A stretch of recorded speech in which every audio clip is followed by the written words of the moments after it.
Hi, hello everybody, I'm Justin. This is Koopa. Welcome to Koopa's Corner, and today we're going to talk about WWE's premium live event, Night of Champions. It's this coming Saturday, June the 27th. It's going to be at 1 o'clock Eastern Time, because it is, unfortunately, from Saudi Arabia. There's 6 matches on the card. Normally we only get 5, but there's 6 here. Not the biggest matches, not the best card they've ever put together, but it's perfectly acceptable.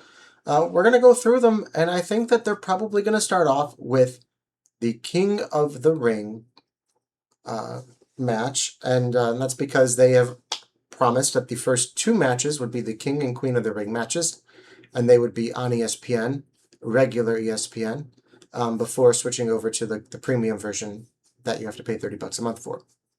So, King of the Ring finals, Oba Femi versus Jey Uso. This one feels pretty obvious. It should be an Oba squash. It will likely be a returning Brock Lesnar costing Oba the match. With any luck, he'll come out at SummerSlam during the title match instead. But I don't see that happening. I think it's going to be here at this event. I think, unfortunately, Brock is going to cost Oba. And then Jey Uso is going to go on for a title match, which is kind of annoying because he's not that good. Not a Jey Uso fan. Really not. Haven't been. Oba, look, I understand you wanted to go 3 with Brock. Oba won the first one very dominantly at WrestleMania. Brock came back and surprised everybody with a big old W for the second match. What a better way to have a rubber match than in Brock's hometown of Minnesota. For SummerSlam's 2-night event, big event, the rubber match, 2 big powerhouses. I get the appeal. Oba might be the most popular superstar on the roster right now. His reactions are louder than everybody. He starts the show and the whole audience is doing the dance and chanting, Oba. Oh, like it's so loud. It's so much louder than anything else that's being done. Do that match later. Get him a championship opportunity. Brock can cost him the title, setting it up. But right now, you even having him compete for the title, I think is a bigger, better thing to do, honestly. He needs to move on from Brock. I don't want to see him retire Brock like he teased at WrestleMania, right? That should be Gunther, right? He just needs to win dominantly, and move on. And find himself in the title picture, right? They need to do something with him before he loses momentum, because a lot of superstars who at one time seemed like they were going to be pretty fucking huge have lost a lot of momentum. Right? They're not booked very strongly at the moment, right? It's not the strongest storytelling they've ever done, right? 2026. They can't make that same mistake with Oba.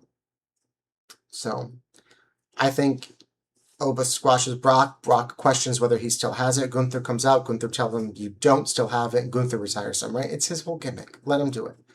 Moving on. Queen of the Ring. Liv Morgan versus Iyo Sky. This one feels a little bit more difficult to decide what's going to happen, right? They've both had phenomenal runs in this tournament. Liv Morgan and the Judgment Day have been telling kind of a bigger story there, but she really hasn't done a ton since Stephanie Vaquer has been injured, and it feels like she's spinning her wheels waiting for Stephanie Vaquer to be back. Whereas Iyo Sky, former tag team partners of Rhea Ripley, we can finally get the Rhea and Iyo match that we didn't get when the tag team split. They just kind of went their separate ways. Again, because SmackDown's women division really needed some help, so they just moved Rhea Ripley, no rhyme or reason. We didn't get any payoff to the story with Iyo. After wasting how long in a tag team. It wasn't very well executed. So it feels like Iyo should win, go on to get that match with Rhea Ripley. However, at this time, we don't fully know if Rhea Ripley's going to be able to compete. She's potentially injured. We don't know. that changes things. If it's against Rhea, it should probably be Iyo. If it's not, I mean, there's something to be said about giving it to Liv. Right? I don't know, man. Part of me wants to say Stephanie Vaquer is going to make her return and cost Liv, and they're going to reignite that feud. I don't know how far along Stephanie is in her recovery. I haven't really heard any rumors or anything about that. And it feels very much the same if Brock comes out for Oba. And if Brock comes out for Oba, I'm very, very much less convinced that Stephanie will come out to screw Liv. So that's what makes this one tough, right? There's a lot kind of up in the air, and a lot of it is there's two top stars who are potentially injured, and we don't know if they're ready or not. So how do you predict that, right? How do you predict that? From a storytelling perspective, if assuming everyone's back, it makes the most sense for Iyo Sky to win. So I'm going to go ahead and make my official prediction, Iyo Sky. I like Iyo a lot, but I am a big, big Liv Morgan fan. I honestly think that she is very underrated, given that she's like been a world champion for some time now. She's clearly viewed as one of the top stars, but I don't think the audience appreciates her talent. And I just genuinely think that she's carrying a lot of the company on her back, more than she gets credit for. From there, we got a couple of matches for the United States Championship, right? We got the men's and the women's United States Championships on the line. Trick Williams and Ricky Saints.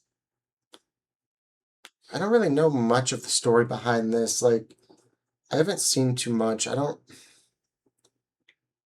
The Trick Williams, he just won the title. They clearly see a bigger future for him. He's probably going to have a hell of a match and move on, right? I don't see that one being a high stakes. I don't see that one really being too questionable. Probably not even too long, right? There's 6 matches here. That one's probably going to be cut short, and then probably the Oba match is going to be cut short. All right, and then the Women's United States Championship, Tiffany Stratton and Jade Cargill. The match that we had 7, 8, 9, 10 times in 2025, we're back to it. Are there no other women on SmackDown that, Jade faced Rhea like 3 times and then went back to Tiffany Stratton? Tiffany is another one, by the way, who has lost significant momentum. When I said that about Oba, like they don't want that to happen to him, Tiffany Stratton's a great example of somebody who seemed poised to be huge. She turned babyface and has kind of spun her wheels. They need something. They need something fresh for her, and Jade Cargill in it. Jade beat her for the world title. I don't see why Jade doesn't beat her now, especially if she's still got Mia Yim and B-Fab. Title change. Why not? Jade Cargill, final prediction. From there, we got 2 more matches. One is going to be a steel cage match. We're going to get Seth Rollins and Bron Breakker. This is another story that's gone on for so long, and it's felt like they've had a couple of moments that should have probably been the end of this feud. Guys, I don't know what we're doing. We keep going back to the well. Okay, great. It's a steel cage match. Do we really think that the best of the division's not going to find a way to interfere? They probably are. And Seth got one victory somewhere in the middle there, but if this is the end of the feud, and it probably should be, it's going to be Bron Breakker. He's the future. Seth is the past. It's Seth's job to put him over. It's Seth's job to make a star out of him. So Bron Breakker's going to escape the cage unless they do some shenanigans like they did with Bobby Lashley that one year and have Braun spear him through the cage and he technically gets a win. And then they extend this feud even longer. I think that's on the table. To be honest, I think it's on the table. But I'm going to go ahead and say big stipulation like a steel cage. Hopefully it is the closing chapter of this feud. Seth Rollins goes ahead and puts Braun Breaker over. Braun Breaker gets the big old W here. Not by escaping the cage, but by pinfall. You know, that rebound spear that he does. You know, and then we move on. Whatever happens with the Vision happens with the Vision. They just lost the tag titles. You know, so we can move on with them and their next story. And then finally we have Cody Rhodes versus Gunther versus Sami Zayn. There's a big part of me that is rooting for Sami Zayn to finally get his moment.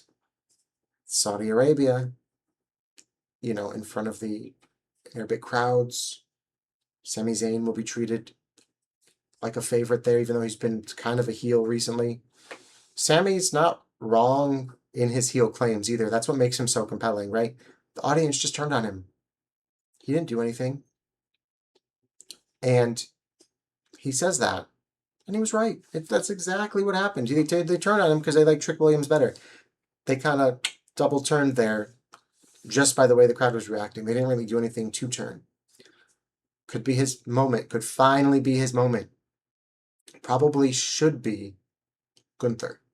Gunther has taken too many losses already. He's faced Cody for the title like twice recently and lost both.